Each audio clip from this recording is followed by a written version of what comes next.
Serai's echo. The Taken. No one believed Thomas when he returned.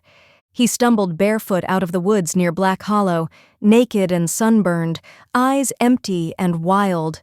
The authorities found no signs of foul play. He was 32 years old and had been missing for 6 months.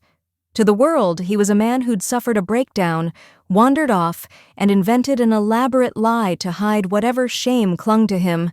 But Thomas knew the truth.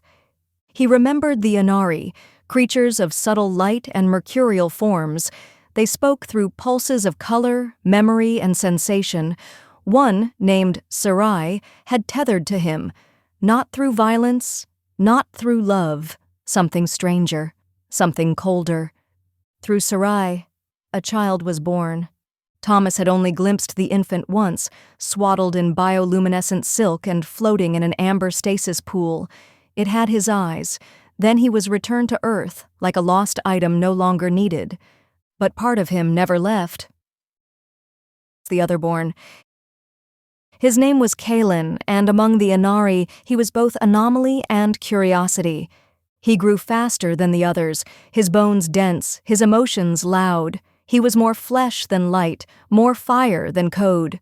The Aenari raised him in a citadel of sound and light on the clouds of Varus 9, where gravity swam and time flowed like mist. They never lied to him. They told him of his origin, of the brief union between Serai and the human. They showed him Earth from afar, coarse, loud, primitive. Yet something in Kaelen ached to touch it. Every question he asked about Thomas was answered clinically, without affection. Serai had long since disjoined, her essence recycled into the Aenari's endless communal lattice. Kaelen grew restless. The return. He was 17 Earth years when he stole the ship, a small courier pod used for navigating their artificial moons.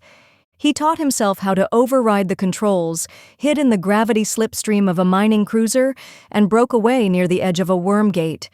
The journey took 2 months in compressed time. He crash-landed near Salt Lake, disguised the pod in a ravine, and walked barefoot to the nearest light. He found Earth intoxicating. Everything was so loud: smells, voices, hunger. His body ached for food. He learned to lie, to hide.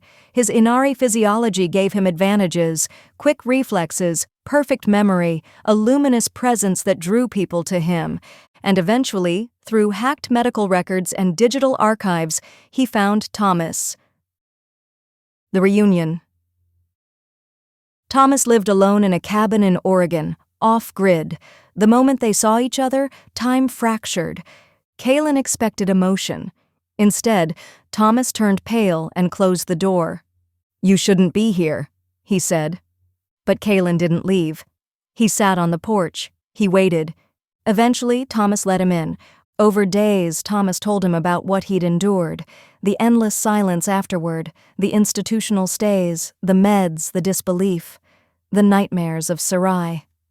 "I didn't ask for you," Thomas said one night, tears in his voice. "I didn't even choose it. I was just used." Kaelen listened.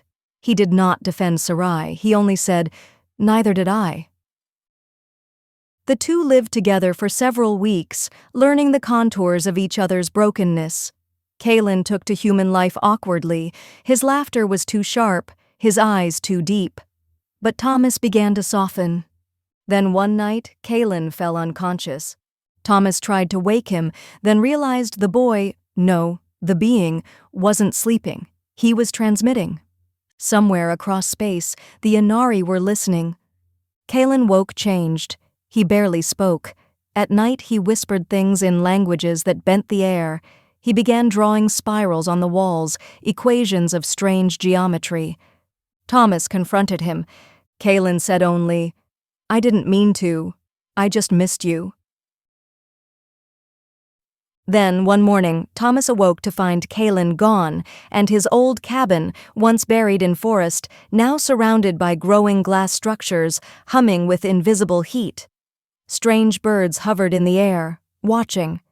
A fragment of light flickered in the cabin's corner, Serai's color signature. Not dead, not recycled, waiting. Thomas stared at the shape in the mirror, his reflection flickering, not quite his face anymore. He whispered Kaelen's name, but the voice that answered from behind his teeth was not his own.